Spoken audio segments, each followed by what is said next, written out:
बिस्मिल्लाहिर्रहमानिर्रहीम। ये कल हम यहाँ से गुज़र के गए हैं आगे देहात वाली साइड पे वर्किंग के लिए।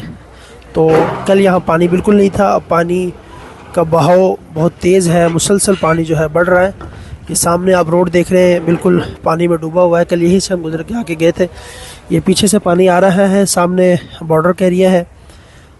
ये सारा पानी जो है बड़ी स्पीड के साथ जो है आगे की तरफ बढ़ रहा है। दोबारा पानी की सतह जो है उसमें इजाफा हो रहा है, पानी मुसलसल जो है वो बढ़ रहा है। इस वक्त आप देख रहे हैं। अल्लाह पाक काफ़ी तौला मौला फरमाए। यहाँ पे इससे आगे ये जो पुली है, इससे आगे तकरीबन 80 से 85 देहात ऐसे हैं जिनका ये रास्ता है, गुज़रगाह है। मुकम्मल तौर पे रास्ता मुनक़ते हो गया है और लोग इंतहाई परेशान हैं और इंतहाई यहाँ पे खौफ व हिरास इस वक्त फैला हुआ है। करीब में दरिया तवी है, वहाँ भी पानी की सतह बहुत तेज़ी से जो है बुलंद हो रही है। ये आप देख सकते हैं।